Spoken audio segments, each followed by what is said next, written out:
여러분, 관계의 삼각형이라는 말이 있습니다. 모든 관계는 이 삼각형 하나로 설명할 수 있다는 그런 의미가 되겠습니다. 여러분 마음속에 삼각형을 하나 그려보시죠. 삼각형.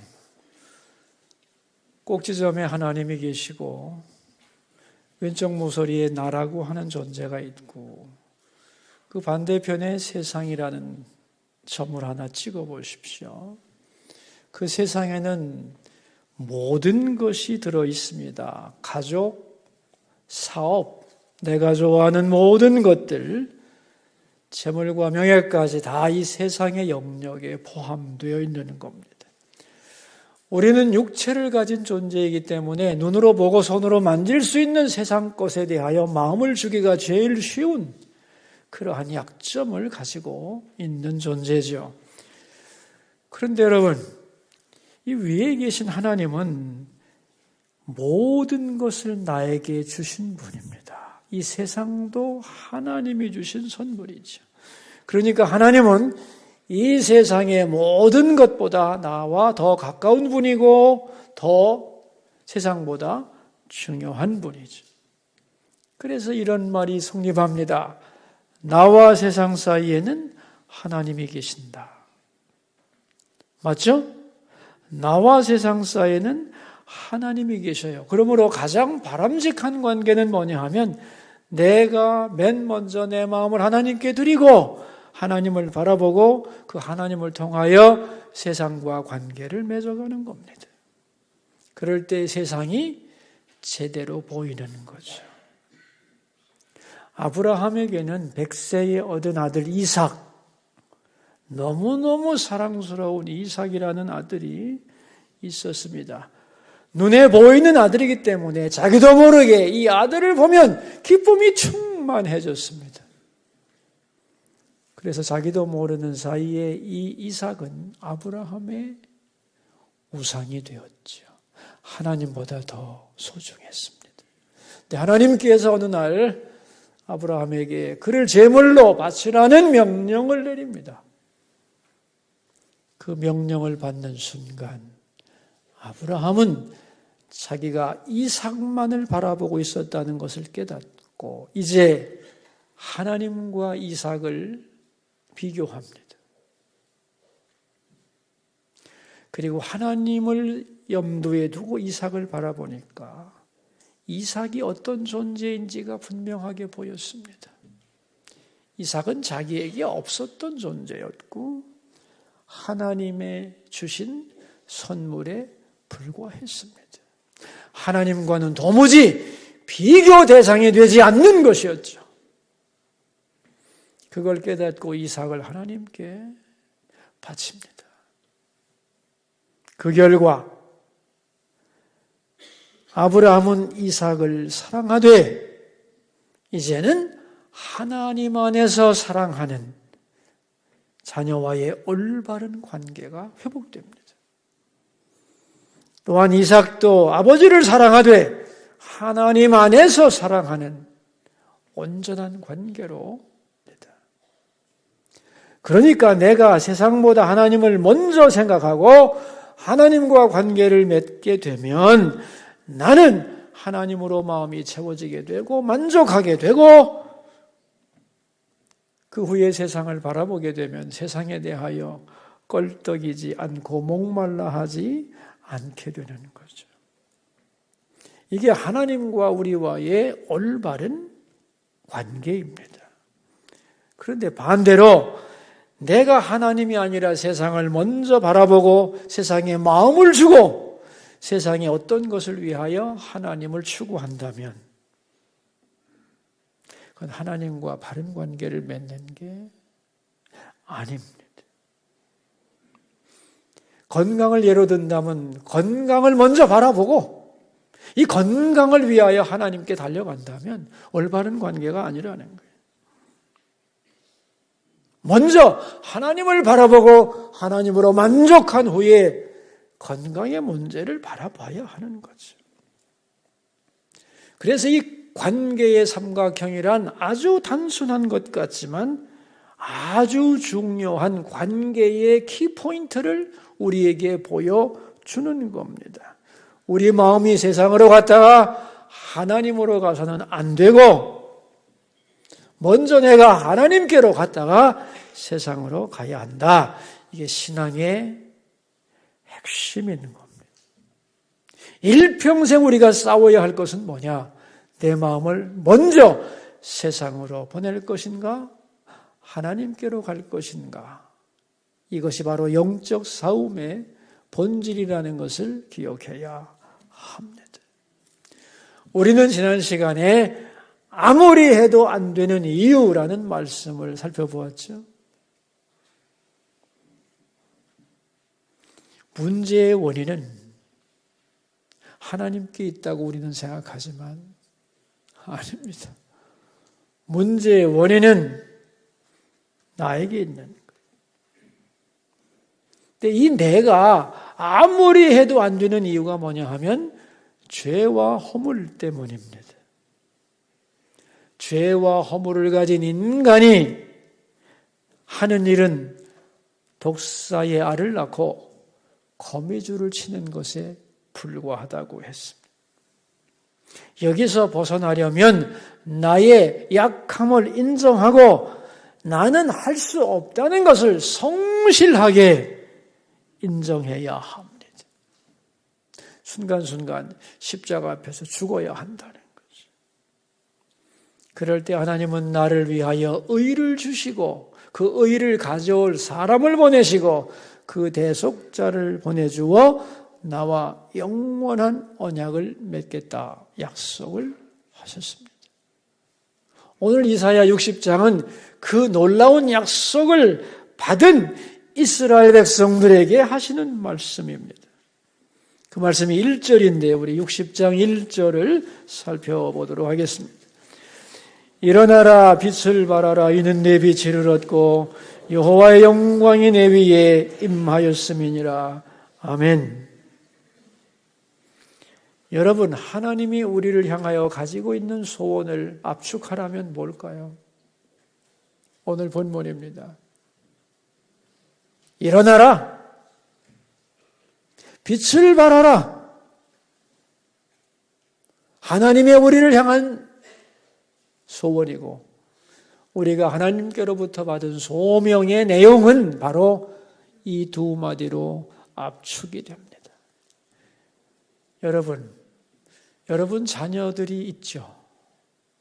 여러분의 자녀들에게 부모로서 하고 싶은 가장 중요한 말이 뭘까요? 바로 이 말입니다.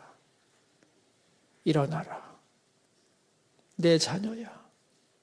그리고 빛을 발하라. 이게 모든 부모의 자녀를 향한 가장 간절한 소원이 되는 겁니다. 그런데 지금 이스라엘의 모습은 어떠한가? 2절입니다. 보라, 어둠이 땅을 덮을 것이며 캄캄함이 만민을 가리려니와 오직 여호와께서 내 위에 임하실 것이며 그의 영광이 내 위에 나타나리니. 세상은 어떻대요? 어둠이 땅을 덮고 캄캄함이 만민을 가리고 있다. 그런 얘기입니다. 여러분, 이것이 세상의 본질입니다. 우리는 때로 세상이 대단하게 화려하고 아름답고 그 안에 모든 것이 들어있는 것처럼 생각하지만 세상의 본질은 어둠이죠. 캄캄함입니다. 창세기 1장에서는 말하죠. 혼돈과 공허, 흑암이 깊음 위에 있었다고. 세상은 자세히 바라보면 깊은 의미에서 혼돈과 공허와 흑암이 가득하다는 거예요. 철학적으로 말하면 이 세상은 뭔가 꽉 차 있는 것 같지만 사실은 궁극적인 목적도 없고 확실한 내용도 없고 어디로 갈지 갈 길을 알지 못하는 곳, 그것이 바로 세상이라는 겁니다. 지금 이스라엘 백성들의 삶을 정치적으로 설명하면 그들은 바벨론이라는 세상을 보고 살아가고 있는 노예들입니다. 그 속에서 그들의 앞길은 캄캄한 거죠. 세상은 너무 강하고 자기들은 너무 초라하고 그들의 미래는 희망이 보이지 않는 겁니다. 그야말로 그들의 마음도 캄캄하고 어두울 뿐이죠. 이 어둠 속에서 그들은 쓰러져 있는 겁니다. 근데 그 쓰러져 있는 이유가 뭐냐? 세상만을 바라보았기 때문이죠. 근데 세상은 캄캄한 것만은 아닙니다. 그 위에 진정한 그 세상을 밝혀줄 하나님의 빛이 존재한다는 거예요. 하나님의 영광의 빛이 비출 때에 혼돈이 질서로, 공허가 충만으로, 흑암이 광명으로 바뀔 수 있는 겁니다. 그래서 1절과 2절을 아주 쉬운 우리의 말로 바꾸면 이런 뜻입니다. 얘야, 세상만 바라보고 있으면 세상은 캄캄하단다. 그 속에서 네가 아무리 좋은 것을 가지고 네 마음을 채운다고 해도 세상은 캄캄할 뿐이야. 네가 바라볼 곳은 세상이 아니고 하나님이다. 하나님을 바라보면 하나님의 영광이 보일 것이고 그 영광의 빛이 너에게 비추일 것이다. 아멘? 이런 얘기가 되겠습니다. 자, 그럼 여기서 질문이 나오죠. 어떻게 하면 일어서라고 했는데 어떻게 일어날 수 있느냐 하는 거죠. 먼저는 방향을 바꾸어야 합니다. 세상을 바라보던 나의 시선을 이제 하나님께로 돌려야 하는 겁니다. 세상에 빼앗겼던 내 마음을 거두어드리고 내 마음을 하나님께 두기로 결단해야 합니다. 그럴 때에 여호와의 영광이 비추겠다는 거예요. 마치 무엇과 같으냐 하면은 여러분 깜깜한 복도에 불을 켜려면 스위치를 넣으면 되죠. 근데 요새는요 자동 센서도 있습니다. 캄캄한 복도인데 내가 그 복도를 향하여 발걸음을 내디디면 나의 동작을 감지하고 불이 저절로 팍 켜집니다. 내가 하나님을 향하여 고개를 돌리고 하나님을 바라보기로 결심하고 발을 내디디면 영광이 내 위에 임하리라는 약속을 믿고 하나님을 쳐다보게 되면 여호와의 영광이 우리 가운데 비춰지겠다는 약속인 겁니다. 그렇게 되면 이제 나는 그 빛을 받게 되고 그 빛에 의하여 일어나게 되고 그리고 내게 비춰진 그 빛을 이제는 세상에 반사하는 사람이 될 수 있다. 그런 얘기입니다. 우리 인간은 자체 발광이 아닙니다. 여러분 자신을 잘 살펴보십시오. 여러분은 빛 자체입니까? 아니면 어둠입니까? 아마 자기 자신을 바라보면 점점 인간은 어두워질 겁니다. 우리의 마음에는 혼돈과 공허와 흑암이 있기 때문이죠. 여기서 벗어나려면 하나님의 빛을 받아야 하는 겁니다. 때때로 이런 말씀하는 분들 많습니다. 목사님 막막하고 캄캄하고 대책이 없고 여러분도 그럴 때 많죠. 내 마음이 낙심이 되고 어둡고 불안하고 우울하다면 그것은 지금 내가 세상을 바라보고 있다는 뜻입니다. 100%. 그리고 세상의 어떤 문제에 내가 눌려 있다는 뜻입니다. 그 문제가 해결된다고 거기서 벗어나는 게 아닙니다. 그때 우리가 해야 할 가장 중요한 것은 마음을 하나님께로 돌리는 겁니다. 그리고 하나님을 바라보는 것입니다. 하나님의 영광의 빛이 우리에게 비치도록 빛 자체이신 하나님을 쳐다보는 것입니다. 그럴 때 우리에게 새로운 위로와 소망과 기쁨이 생기게 되고 하나님의 힘과 은혜가 그 빛 가운데서 우리에게 들어오게 되는 거죠. 그러니까 어둠을 두려워하지 마시고 캄캄함에 눌리지 마시고 그럴 때마다 뭘 생각하시면 되는가? 내가 세상을 바라보던 마음에서 빛이신 하나님을 바라보리라고 결심해야 하는 겁니다. 그럴 때 우리는 밝아질 수 있고 하나님의 영광을 받아 반사하는 존재로 변해 간다. 그런 얘기입니다. 그래서 그렇게 될 때에 우리에게 어떤 일이 일어날 것인가가 3절 이하 60장 끝까지의 내용이 되겠습니다. 우리 3절과 4절 말씀을 함께 읽겠습니다. 나라들은 내 빛으로 왕들은 비치는 내 광명으로 나오리라. 내 눈을 들어 사방을 보리가 보라 무리가 다 모여 내게로 오느니라. 내 아들들은 먼 곳에서 오겠고 내 딸들은 안기어 올 것이다 그랬습니다. 모든 나라와 왕들이 너희 앞으로 다가올 것이라는 거죠. 다시 말하면 세상이 너희들을 주목하고 바라보고 너희들에게로 오리라. 그런 얘기입니다. 쉽게 말하면 세상의 스포트라이트를 받겠다는 거예요. 언제? 내가 하나님의 빛을 받아서 세상에 반사하게 될 때. 어두운 세상은 그 빛을 향하여 주목하게 되고 그 빛이 된 사람을 중심으로 모여든다는 겁니다. 반대일 것 같지 않아요, 여러분? 우리가 세상을 향하여 나가고 많은 것을 가지면 세상이 나를 주목하고 나에게 모여들 것 같은데 하나님은 아니라는 겁니다. 그거 필요 없다는 거예요. 어두운 세상에 하나님의 빛을 받아 반사하는 존재가 될 때 어두운 세상이 너를 주목하고 너에게로 몰려오겠다는 거예요. 다시 말하면 너에게 주목하고 네가 영향력을 갖게 되겠다는 거예요. 여러분, 하나님은 우리에게 빛을 주시고 사람들이 모여들게 하시고 우리에게 영향력 주기를 기뻐하는 분입니다. 아멘인가요?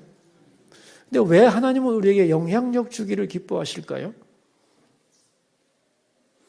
그 영향력을 가질 때 하나님을 증거하기가 유리해지거든요. 그래서 하나님의 빛을 발할 때 하나님은 우리를 주목받게 하시고 사람들이 우리 주변에 모이게 하겠다. 3절과 4절에서 말씀하는 겁니다. 그리고 그것만이 아닙니다. 그 다음에는 5절인데 함께 읽어봅시다. 그때에 내가 보고 기쁜 빛을 내며 내 마음이 놀라고 또 화창하리니 이는 바다의 부가 내게로 돌아오며 이방 나라들의 재물이 내게로 오미라 그랬어요. 이제는 물질을 너에게 부어주겠다는 거예요. 그래서 잘 살게 될 것이라. 재물을 먼저 원하는 게 아닙니다. 순서가. 먼저는 빛을 비추는 자가 되라는 거예요. 그러면 재물도 보내준다는 거예요. 그래서 잘 살면서 왜 재물을 주느냐? 하나님을 증거하려면 물질이 필요하기 때문에. 네가 축복의 통로가 되어서 내가 물질을 보내줄 것이니 그 물질을 가지고 하나님을 널리 선포하는 일에 사용하라. 그런 얘기입니다. 자, 우리 9절 말씀으로 가봅시다.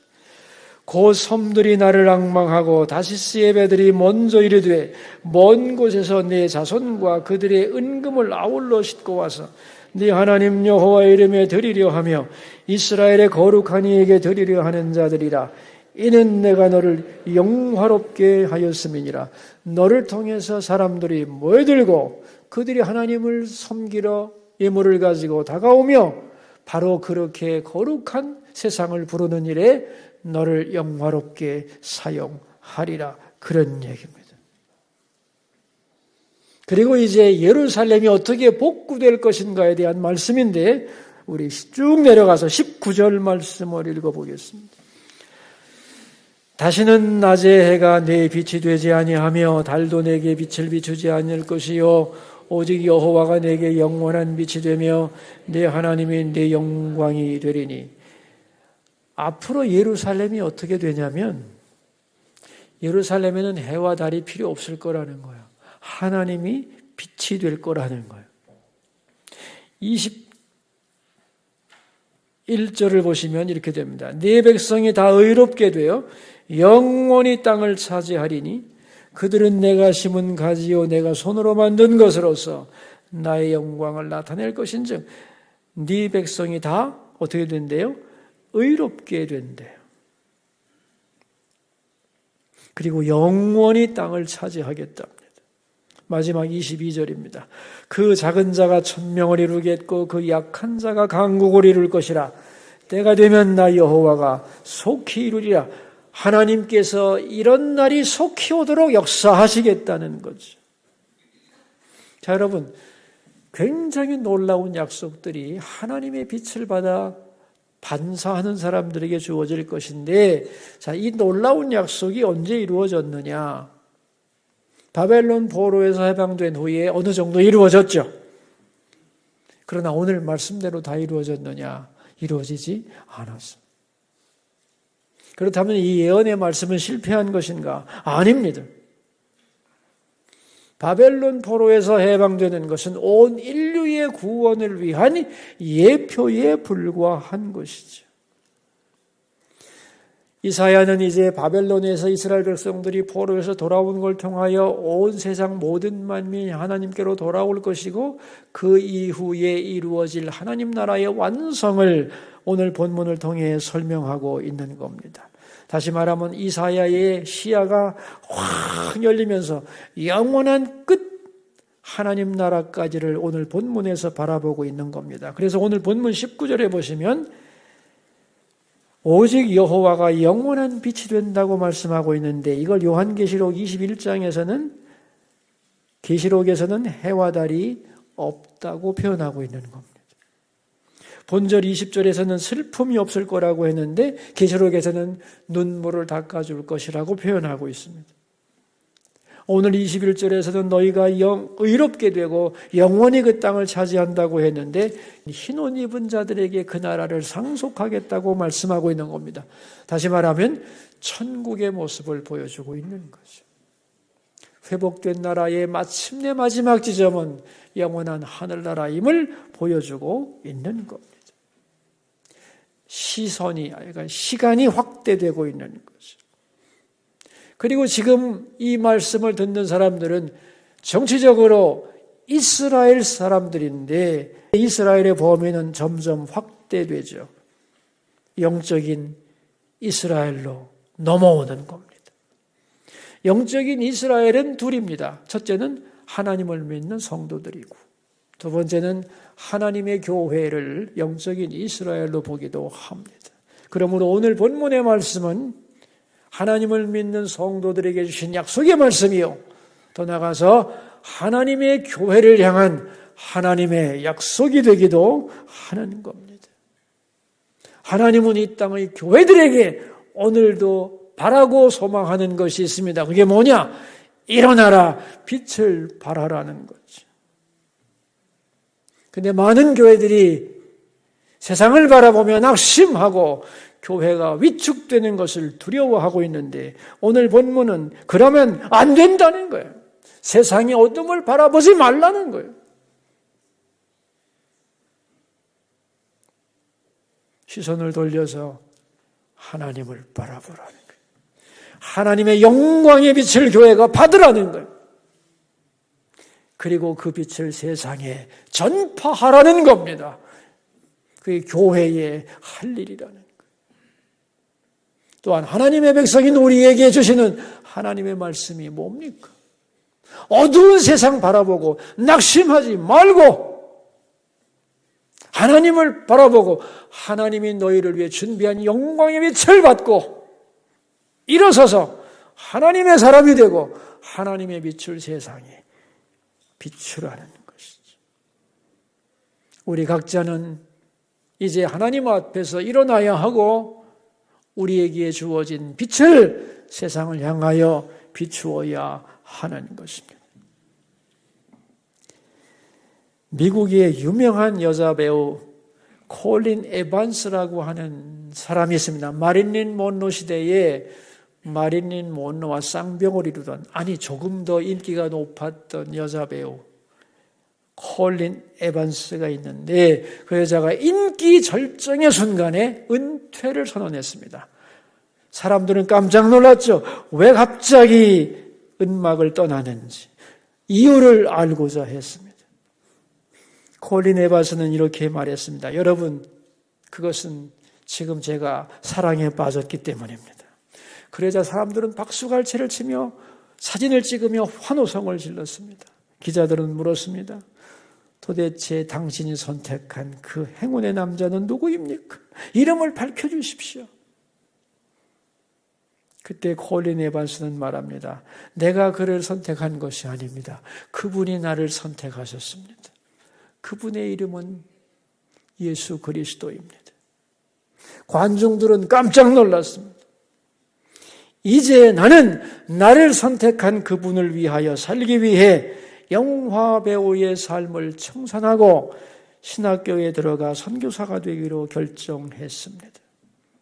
나는 지금 가장 행복합니다. 그래서 선교사와 결혼해서 아프리카 우간다로 가서 선교의 일생을 바칩니다. 그가 선교에 열중하다가 잠시 안식년이 되어 미국에 들렀는데 빌리 그라함 목사님이 이렇게 질문을 했습니다. 에반스 양, 할리우드의 영광과 명예와 인기를 다 포기하고 선교사로 떠난 것이 후회되지 않습니까? 정말 행복한가요? 그러자 그는 이렇게 말했습니다. 후회라니요, 목사님. 무슨 후회입니까? 이 선교사의 직분은 나에게 너무나 과분한 직분이고 이 세상에 어떠한 명예로운 자리보다도 더 좋은 내게 주신 하나님의 선물입니다. 이렇게 고백을 했습니다. 그와 쌍벽을 이루던 마릴린 몬로는 세상 사람들의 박수와 갈채와 부귀영화를 누렸지만 마지막에는 밀려오는 고독과 허무와 인생의 무의미를 이겨내지 못하고 마침내 자살을 했습니다. 한 시대를 가장 풍미했던 두 여자 배우의 인생은 극명하게 갈렸습니다. 하나님을 바라보며 그 빛을 받아 일어서서 빛을 발한 인생과 어둠 속에서 일어나지 못하고 쓰러진 인생으로 갈라졌던 거지. 콜린 에반스의 말 중에 미국 사람들이 충격을 받았던 말이 있습니다. 나는 내가 선택한 삶을 사는 것이 아닙니다. 그분이 나를 선택하셨으므로 선택받은 자로 살아가는 것입니다. 선택받은 자, 그만이 비추어야 할 빛이 세상에 있는 겁니다. 우리가 하나님의 빛을 받을 때 우리만이 비출 수 있는 세상을 향한 빛, 우리는 반드시 일어나서 그 빛을 발해야 할 줄로 믿습니다. 세상은 어떠한가? 오늘 본문과 똑같습니다. 어둠이 땅을 덮었고 캄캄함이 만민을 가렸습니다. 그러므로 세상만 바라보면 희망이 없습니다. 그러나 우리는 이 가운데 쓰러져 있으면 안 되는 거죠. 이제는 세상이 아닌 하나님을 바라봐야 합니다. 그 하나님의 영광의 빛을 사모해야 하고 그 빛을 받아서 그 빛을 세상에 비추는 여러분과 여러분의 자녀가 되시기를 주의 이름으로 축원합니다. 기도하겠습니다. 하나님 아버지, 이 세상은 캄캄합니다. 어둠이 온 땅을 덮었습니다. 그러나 세상만 바라보며 어둠에 쓰러져 있지 않게 하여 주시고 하나님을 바라보며 영광의 빛을 우리 위에 비추시는 하나님의 은혜를 힘입고 일어나서 빛을 발하는 인생이 되게 하옵소서.